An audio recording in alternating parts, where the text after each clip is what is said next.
We are, as a people, inherently and historically opposed to secret societies, opposed to secret oaths, opposed to secret proceedings. No official of my administration, whether his rank is high or low, should interpret my words here tonight as an excuse to censor the news, stifle dissent, to cover up our mistakes, or to withhold from the press and the public the facts they deserve to know. All right. Welcome to Conspiracy Corner Podcast, everyone. This is Abe, your host. It is Friday the 13th. So I had been planning a Friday the 13th episode for like ever, but I have always seemed to miss it. Either just been too busy with work or life or something, and I end up missing it. It is conspiracy. We did a whole episode, I believe we did a whole episode on the Templars, and we did a whole episode on the Assassins, years ago. I mean, you'll have to go back and look. It may be, if you're listening on YouTube, it may be in the, Freemasonry, folder, playlist. But it ties in with the Knights Templar on Friday the 13th and why it's so unlucky and all that jazz. So we're going to be doing that. Today's a special episode. Take a little break from the Epstein files, you know. I have a Buy Me a Coffee account set up in the link below. If you donate, I will send you a sticker through snail mail. There's only 3 left. So, and you can message through Buy Me a Coffee, so you can message me where you want me to send it, and I can send it to you. But yeah, I'm supposed to be off today, but I'm picking up an extra shift, trying to make that moolah, baby. But I woke up a little early, and I was like, you know what, I'm going to do a podcast. I could have did more podcasts last night, but I ended up getting a new book and reading it. I was like, no, it's my day off, I'm going to read this book. So I did at least one, and then I was like, yeah, I'm going to read the rest of the day. So I enjoyed that. Got some new pants yesterday. Just enjoyed my day off. Back to work.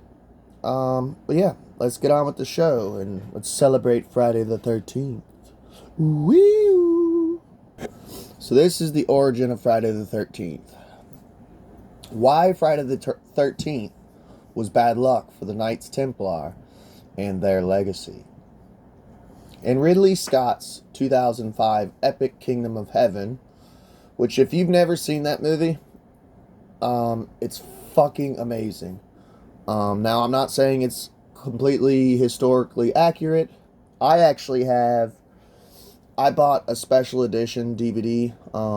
I found it like at a flea market or pawn shop or something. There's very few, I shouldn't say few, but there's like certain movies that something about the way it was filmed, something about it, they're just amazing movies. Kingdom of Heaven is one of those movies. It has Orlando Bloom. He plays Balin, which is like, by the way, it's all based off of a true story, and it's Hollywood, so I already know people are going to be like, that's not true, you know. The reason why I say buy the special edition DVD is because it actually has like a full-blown documentary. I mean, I'm saying it's like an hour and a half, maybe 2-hour documentary on basically picking apart Kingdom of Heaven and what's historical and what's not. So it's got him in it. It's got there's another actor who's one of my favorites. The Irish guy. Why am I forgetting his name? He's like one of my favorite actors. He's fucking awesome. Big nose, older guy. He played Qui-Gon Jinn. He played in the movie The Grey. Liam Neeson. Jesus Christ, man. Sorry. He's in it. He's Balin's dad. Anyways, it's a really good fucking movie. You need to watch it. It's awesome. It's one of the few movies that I watched over and over and over and over and over. Like, it's just fucking awesome. So, Kingdom of Heaven. The Knights Templar are portrayed as violent extremists. The film is about a crusader, Balian of Ibelin, who is fighting to defend the crusader Kingdom of Israel from the first Sultan of Egypt and Syria. His name is Saladin. I'm trying to remember. Yeah, that name right there. It's as weird and crazy as it sounds. So, and by the way, this was before the Muslim invasion of England. Sorry, taking my meds real quick. My L-theanine. Saladin was such a honorable and admirable hero that even the English, who would have been more on the, obviously would have been more on the Crusaders side back in the day, back in like, I think it was like, I can't remember which era, but there's like actually quite a bit of like white English families who would name their kid Saladin, because they admired his military prowess as a general. They admired his overall character. He wasn't like brutal or nothing. He was like, I mean, war is brutal in general. Hang on. But they admired him, his moral character. They admired his military prowess, and they actually named their kid out of respect Saladin, which I thought was kind of cool. Which, by the way, it's a badass name, and I'm not even really like into the whole Muslim thing, but like I wouldn't have mind being raised with the name Saladin. It sounds dope as fuck, you know. The Knights Templar were formed on Christmas Day, 1119. Now, the Knights Templar were occultists. Supposedly, they became Freemasonry. I know Freemasonry has its roots all the way back to King Solomon. Freemasonry, I feel like, is just a mixture of multiple things, and even the Freemasons don't actually know the actual origin of Freemasonry. And there's been multiple theories. There's multiple theories that it came from King Solomon and his temple and all that. And then there's theories that, oh, it came from the Templars, and the Templars they renamed and became Freemasons after, you know, they became outlawed and were hunted after and murdered and shit. But they are occultists. So on Christmas Day, which is like a sacred day to, for one, Christians, but also pagans and occultists. And that date right there, 1119. I mean, that's 9/11 backwards with an extra one, but that can't be on accident. I'm sorry, these dates are not on accident. These people know what they're doing. They play with astrology. They play with... I'm just saying, that's not just random that it's Christmas Day, 1119.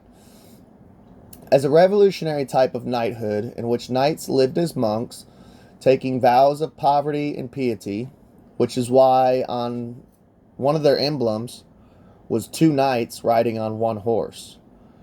And, I mean, for one, there's like homosexual undertones, which they do say that the Knights Templar were practicing homosexuality, which makes sense why it would be a secret group. Because back in medieval times, I mean, if you got found out you were gay, like, you're getting burnt at the stake or hung or tortured in a dungeon somewhere. Like, they don't fuck with that shit. So a lot of people have said it's like kind of like a symbol of like, hey man, this is the gay club if you want to join.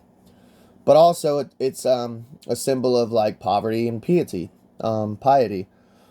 which is like, hey, we're so poor that we have to share horses. which is all bullshit when you actually, like, learn the history of the Templar. Like, dude, they were the ones who came up with modern banking. They weren't poor, dude. And they had the spoils of war. Like, no. These motherfuckers had gold stashed in secret caves, because they found, like, old Templar caves and shit, and gold stashes, and these motherfuckers weren't poor. Their mission was to protect travelers on the dangerous roads of the Kingdom of Jerusalem, so basically pilgrims who were on pilgrimage. So it struck me as interesting that in Scott's Crusades film, they would be portrayed as antagonists of the Crusader kingdom. Their singling out in the Kingdom of Heaven was the spark that led me to my book, The Knights Templar, The Crusade Myth in Hollywood. So this is an article from the author of that book. I've never read that one. I've read Holy Blood, Holy Grail. Actually, speak of the devil, I think I talked about that last episode. Holy Blood, Holy Grail. Go check that episode out. I've brought this book up many times. Like, so the author, and this is what Da Vinci Code is based off of. Actually, the main character of Da Vinci Code is an anagram for the author named Michael Bygent. So Michael Bygent was like this old school conspiracy theorist back in like the 90s. And a lot of people don't know this, but Da Vinci Code is like a novelized, fictionalized version of Holy Blood, Holy Grail. It's inspired by it. And the main character, Langdon, is inspired by Michael Bygent, who was this old conspiracy theorist author back in the 90s. Pierre Plantard was this Frenchman who made fake documents to prove he was the offspring of Jesus Christ.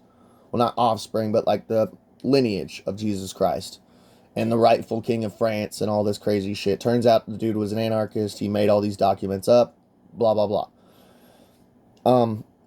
If you can skip over that part of the book, which is honestly very slim and very little, it's towards the end of the book, the rest of the book is awesome. It gives like the most in-depth, detailed, dense record and history and details of the Knights Templar. It's probably the best book I've ever found that just details the Knights Templar and their crusades. It gets into the Cathars. But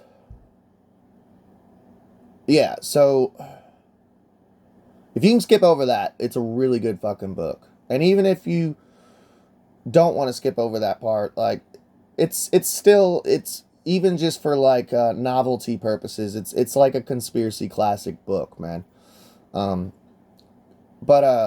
Yeah, go check it out. So they're singular, but yeah, that's the only book I've ever read on like the Knights Templar, but I've never read this book here, the Knights Templar Crusade Myth and Hollywood.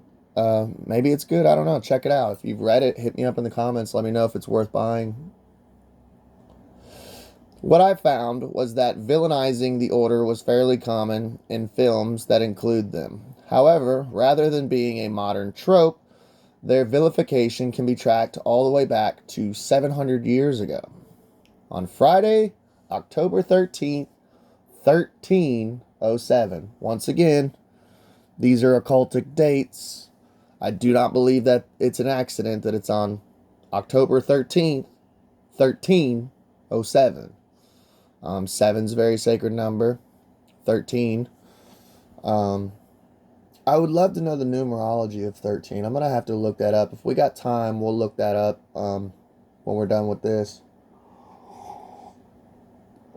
The Grand Master Jacques de Molay was arrested by a debt-ridden pope along with every other Templar found in France. So they rounded him up. It's kind of like Knight of the Long Knives that Hitler did. So Jacques de Molay, he's the leader of the Templars. And there's another really good book, which I've brought up for years.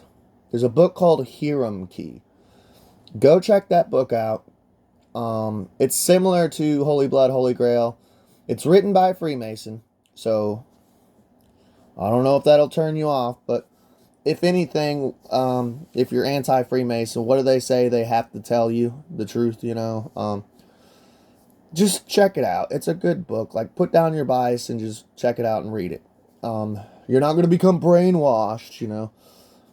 So this dude wrote a book called Hiram Key, and it basically, it goes all over the place, but it's a really good book. It gets into the origin of Freemasonry as far as his theory. And he believes that these people within the origin story, the third Master Mason degree, he believes that these people are actually like real.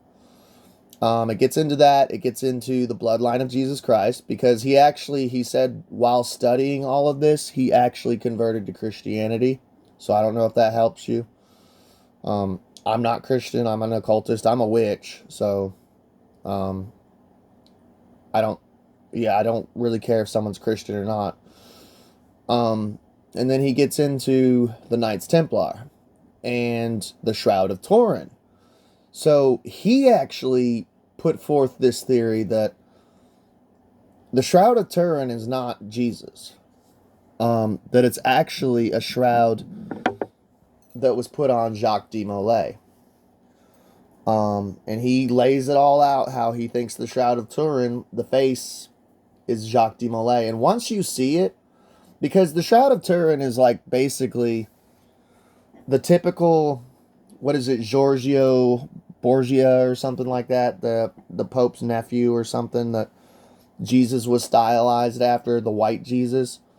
If you look at the Shroud of Turin, it's the white Jesus. And when you think of Jesus, like he wouldn't have been white. He wouldn't have been tall. He wouldn't have been like long, straight hair. Like he would have had like curly hair. Probably short, brown, you know, looked like a old school Hebrew, dude. The pictures we see of Jesus where he's like, honestly, like kind of like all sexy looking and shit, like all muscular and ripped and white and like I'm not saying like I'm sexy or something. I'm scrawny and shit, but they make his face and they make him look like me. You know, I'm like, that's not Jesus. Jesus would have been brown and short and, you know, like, no, Jesus would not have looked like some sexy white dude on, you know, like. But anyways, he put forth the theory that Jacques de Molay, that's the actual face on the Shroud of Turin. Which, of course, the Freemasons would do that, you know, they're kind of tricksters, so, like, of course, they would be like, hey, let's all have these people worship this cloth of Jacques de Molay. We'll call him Jesus, bro. You know? Sorry. I mean, I could see them doing that, you know? The sudden arrest caused widespread shock through Europe. Some of the confessions that would be extracted from them would have a mysterious occult edge, and it would be these that would shape the order's legacy from then on. And here's what I say though. So like a lot of people use this as evidence that the Knights Templar were satanic, secretly satanic, that they were worshiping Baphomet, that they were trampling on the cross and spitting on the cross during their ceremonies, that they were performing homosexuality, bestiality, like vile, evil, satanic rituals behind closed doors. This is why I don't think it holds much water, and hear me out. This was medieval times. So, let's say I am a witch, but let's say they kidnapped me back then, and they thought I was a witch. They are going to torture me. And I'm not talking like CIA torture or like modern torture of like waterboarding. Dude, back then you probably wished you were being waterboarded. They will torture you back in the medieval times like unspeakable things, like putting hot irons on your feet while you're all tied down, you know, cutting off fingers, like putting you on the rack, you know. Hell, I did a whole series on old tortures Go check it out. It's literally, I think it's torture devices. I did a whole fucking series on it. Yeah, so like, you can get anyone to say anything, you know? You could tie me up and torture me. Just putting hot irons and branding my feet, I would have been like, yep, I'm a witch. Yeah, I trample on the cross. I spit on it. I worship Baphomet. Whatever, you know? Just make it stop. So I don't really believe these confessions, you know? I mean, we all see what they did with, like, West Memphis 3 with just a little bit of torture, of modern torture. And that's just making people uncomfortable. Of leaving them in a room and turning up the heat, turning it super ice cold, you know. Oh, you're hungry? We'll get you food. 4 hours later. Oh, yeah, we're still going to get you food. 4 hours later, you know, starving and shit. So if they can make people confess to bad shit that they didn't do with just mild discomfort, imagine what they were doing in medieval times. So that's why I don't believe these, you know, confessions, because it's like they were literally torturing them. The Templars amassed vast riches, land, and political power for nearly 200 years, which is what I explained. The whole poverty thing, that's not true. Their downfall began in 1291 with the loss of the Crusaders' states, or Outremer, modern Israel, Lebanon, Syria, and Turkey. After the Crusader capital of Acre fell from Mamluks forces of Egypt and Syria, the Templars were left without a cause, making the order appear redundant and vulnerable to criticism.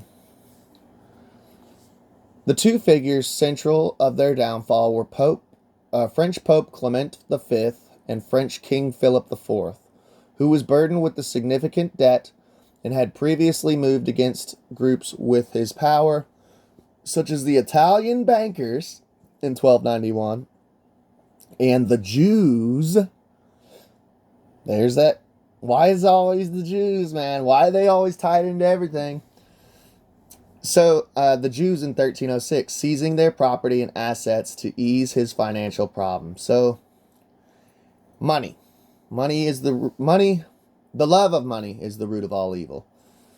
So, Pope Clement V and King Philip IV basically got with the Italian bankers and the Jews to turn on the Knights Templar, who were in control of modern. Like I said earlier, they invented modern banking, and Jews don't like that shit. I mean, I'm not anti-Semitic. I have no problem with the actual Hebrews, but when I'm reading Epstein files and I'm hearing about Canaanite shit like Baal and Molech, you know, I don't even like Yahweh. I ain't gonna lie. I don't even like that dude. That dude sucks dick too. Fucking Jehovah, Yahweh, fuck that dude. Yeah, like, I just find it funny that they're involved in everything. And when banking comes up, of course, they would pop up. They practice usury. And I'm sure, honestly, the Templars, they were Christian, allegedly. Quote unquote Christian. Christians aren't allowed to practice usury. So, of course, they would want to get them out of the fucking way. Like, yo, dude, you're fucking up my banking shit. I'm practicing usury over here. Of course they're going to dodge the Jew, and they're going to go to the Templar. Because the Templar doesn't practice usury. He goes, hey, you need $500? Here's $500. Well, how much do I pay you back? $500. Usury is interest. If you don't know what usury is, it's the older word for interest. There was no such thing as interest until the Jews came along in ancient times and medieval times and shit. And they were the only ones allowed to practice it. If you were Christian, you could not practice usury. So, a lot of people don't know this. They came up with the concept of, I loan you $500, pay me back within a week $500. If you don't pay me back within a week, it's going to be $600. If you don't pay me back within 2 weeks, it's going to be $700. It just keeps going up, and you keep digging yourself in a financial debt hole. There was no such thing as like that type of debt of interest until the Jews came along. The Templars, it would have been even Stevens. Pay me back within a week. Here's 500. Give me 500 by the end of the week. If not, it's still going to stay 500, but I'm going to be annoying you. Give me my $500, you know? So, Friday the 13th. On October 13th, 1307, Jacques de Molay was in France negotiating another crusade. That military campaign would never happen, and instead, he and every Templar in France, around 2,000 of them, were suddenly arrested and imprisoned in the Paris Temple. Although the news shocked Christendom, Clement V had written to Philip IV in 1305 detailing the rumors about the Templars and plans for an investigation. So, of course, they worship Baphomet, they trample on the cross, they spit on the cross, they talk to a decapitated head of John the Baptist. Look it up. It's fucking nuts. Philip IV issued the Templars' arrest order a month prior, charging them with blasphemy, sodomy, and heresy. The first charges related to the initiation into the order, where according to the order for arrest, initiates must deny Christ and spit on an image of him 3 times. 3 mocking, basically, Father, Son, Holy Spirit, if you don't know. The document then details how the initiate is stripped naked and kisses the receiving Templars on the lower part of the dorsal spine, the navel, and on the mouth. So, kind of like oculum infame, which we need to do a whole episode on oculum infame, which is like the witch's initiation of kissing anuses, rim jobs. Similar to that. Sounds like it stems from that. Oculum infame, you're kissing the devil on the asshole, you know. Once in the king's clutches, the Templars were deprived of sleep and shackled with irons. See? Templar, Ponsard de Gizy, described in detail how he was unable to move in a pit for 3 months with his hands tied behind his back so tightly that blood ran down his fingernails. And they wonder why they confessed to crazy shit. Those who did not confess faced the rack and suffered the strappado. I have no clue what that is, but it doesn't sound fun. This is, here we go. This is where the victim was strung by his hands, which were bound behind their back. So probably breaking your arms, dude. Under these horrific conditions, 134 of the 138, 138. We are 138. Templars, questioned in Paris, confessed to some of all the charges. Under torture, even the Grand Master admitted to denying Christ, but instead of spitting on his image, he claimed to have spat on the floor instead. So he's trying to at least lighten his sentence, like, yes, I denied Christ, but I didn't spit on a crucifix. I just spat on the floor, you know. It wasn't the charge of blasphemy, however, that haunted the Templars' legacy. It was the accusations of worshipping false idols. Extracted under torture, Hughes de Perraud describes worshipping a head with 2 feet under its face and 2 feet behind it. Very few Templars had any knowledge of this mysterious head idol, and only 9 of them admitted to knowing about it.